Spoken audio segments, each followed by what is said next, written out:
Hello guys! Meron ako ituturo sa inyo. Paano ba kayo maglinis ng hipon? Ako ganito. Tinatanggal ko naman lahat yung mga buhok niya. Gugupitin ko lang na ganyan.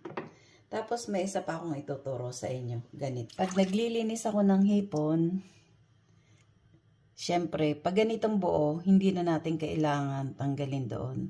Gagamit lang kayo ng toothpick.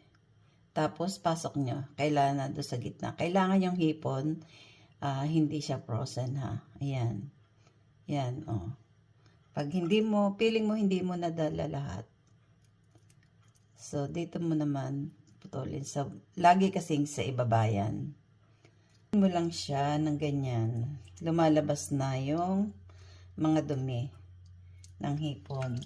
Siguraduhin nyo lang na hindi frozen yung inyong hipon para madali siyang lalabas. Ayan. O, tingnan mo. Yan. Ganyan lang. Napakadali. Pero malinis yung ating hipon.